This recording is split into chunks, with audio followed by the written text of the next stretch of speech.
We are now both dumber for having watched that clip. I'm Alex or Silk. This is Gourry. We're both professional hackers. We've attended DEF CON for years. We're members of the Darknet competition at DEF CON, and we're going to break down some of our favorite movies and TV shows right now. No way. I'm getting hacked. A port scan?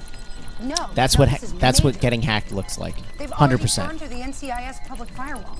We'll isolate the node and dump them on the other side of the router. I'm trying. Oh, there's so many pop-ups. I love this This is scene. not good. We're using our connection to the APHIS database. Sever it. I can't. It's a point attack. He or she is only going after my machine. It's not possible. This is DoD level 9 encryption. It would take months to get built. What is that, video game? No, Tony, we're getting hacked. They get in Abby's computer. The entire NCIS network is next. I can't stop him. Do something, McGee. I've never seen. You've code never like seen this. code, period. Let's be honest. Ah, where'd it go, Abby?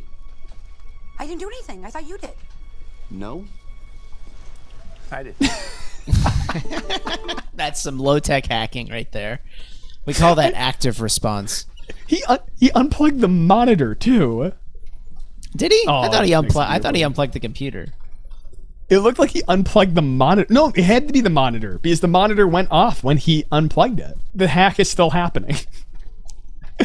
This is a notorious clip. Everyone knows about this clip. It's actually one of my favorite clips because of how self-aware it is. I mean, no one, you don't put 4 hands on a keyboard and expect to do anything good.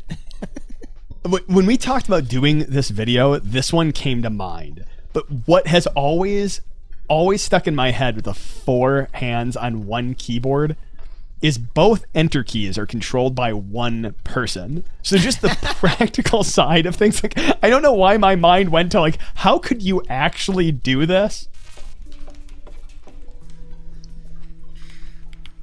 It's a 32-bit IPv4 address. IP as an internet. Private network. It's a Meeta's private network.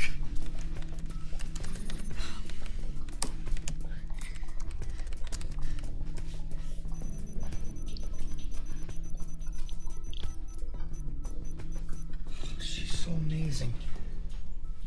Charlie. It's a mirror IP address.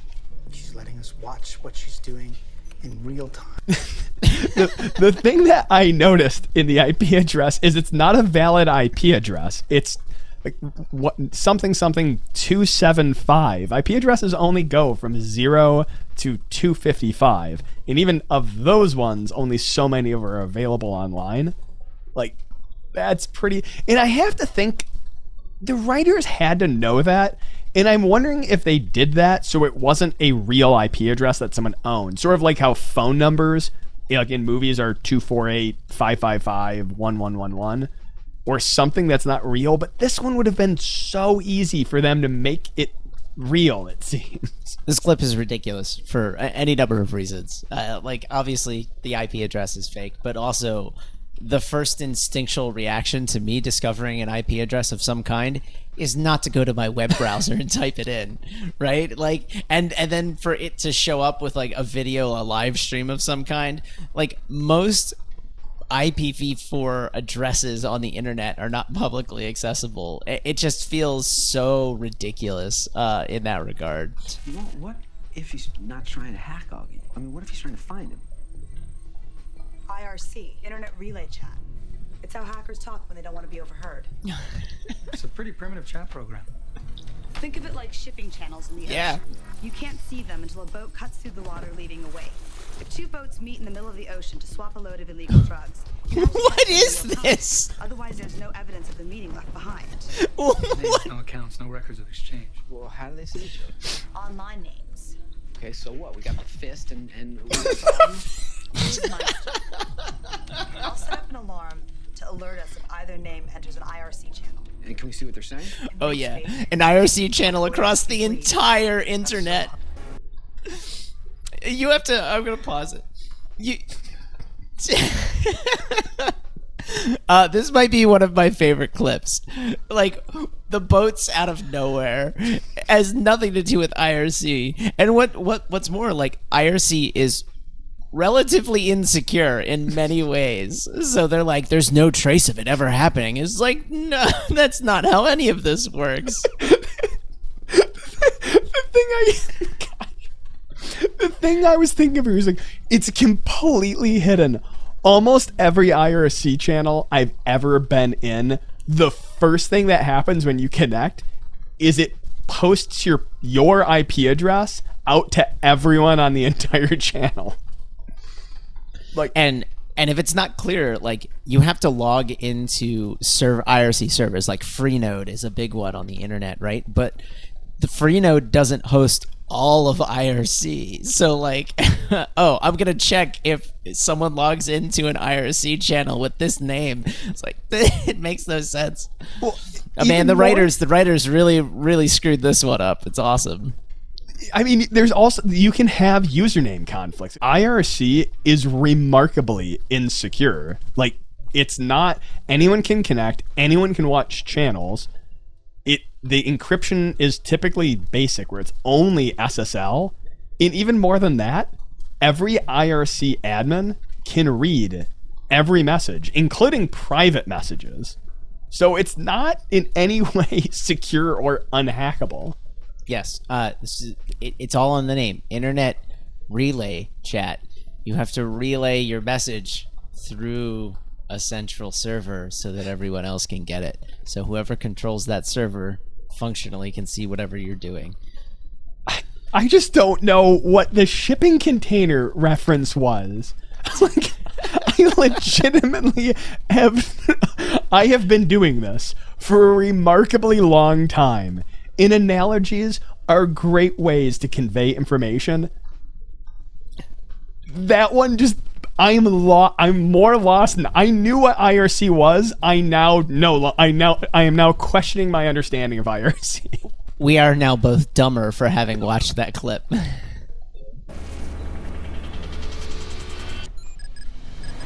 right, Feigenbaum's online. Yeah, I'll get done. What are they saying? Okay, got a surprise for you. Funny, got one for you too. You got a trace?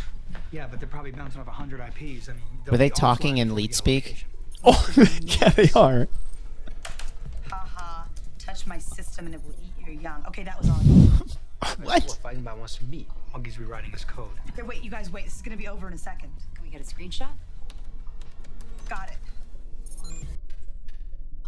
Like, you need a screenshot of what? What? They're talking back and forth in Leet speak.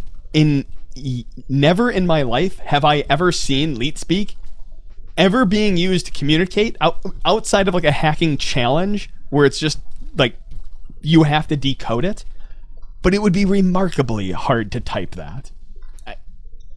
I remember using Leet speak when I was in high school. And, you know, we thought we were, what is that subreddit, Master Hackers? We were Master Hackers because we knew how to talk in Leet speak. And that's, children use it. I used it as a child because it makes you feel cool and hip. It's like, no, that just makes things harder. Stop. This is awesome, though. This might be one of my favorite, like, awful clips. This could be my favorite awful clip. I have to believe, like, in my heart of hearts, I want to believe that the writers of this show were trying their best to be wrong in every possible aspect. They were trying. They tried. These things don't happen in a bubble. These scenes are planned, they're written down, they're scripted. Multiple people have read these lines. They have to know how far off they are. And I wonder if that's just part of the game for them, of like how many people are actually going to catch on to the. You almost wonder if is some highly technical person writing this scene just going, watch what I can make the common layman believe, because there's no way they're going to believe that. Like, it's two hackers sitting over drinks going, there's no way you can make anyone believe this. And he's like, oh, watch me. Oh, is this Hackers? Yeah. I love Hackers. Hackers is one of my favorite movies.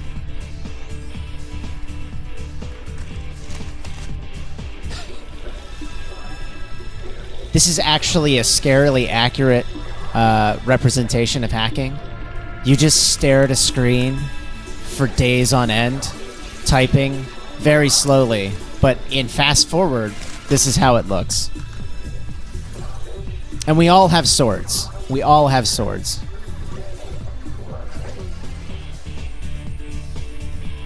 I love how they're printing out hex code, as if that they're actually going to be looking through that and interpreting it from just printed off.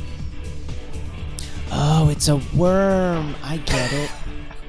It isn't a virus. It's a worm. It's a worm. It nibbles. You see all of this? It nibbles. This is every financial transaction Ellingson conducts, yeah? For $1 million. Hey, it's real hex.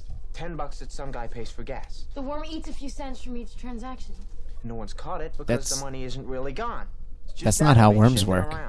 And when the worm's ready, it zips out with the money and erases. It zips out with the money. Before he got to that part. The thing that's most accurate in this scene is that he has been sitting at a computer while everyone else is doing whatever, but he has not left the computer until he has solved the problem. I find that remarkably accurate because you sit at the computer till you solve it. The thing which I find hilarious is just printing off the hex code. Hackers is one of my all-time favorite movies. Not just all-time favorite hacker movies, but all-time favorite movies, period, for a number of reasons. And one of the reasons is the scene is not really that inaccurate if you ignore the graphics flying around the screen and everything, right? If I get into a reverse engineering challenge of some kind, I'm going to sit at that computer when it gets its hooks in me and finish it until it's done. Like, I'll get up for a snack, but I'm right back in front of it. There's no stopping once I start. And, keeping in context here, a lot of the tools that we use today, like IDA and Ghidra, would not have existed at the time that this movie was created. I think it was created in 1995 and came out in 1993. So in many cases, reverse engineering did involve looking at raw hex dumps and, trying to by hand reverse engineer some of those things, or looking at them in whatever debugger was available. In many cases, there wasn't good disassemblers at the time, but you still wouldn't print out the code. That's just a waste of paper.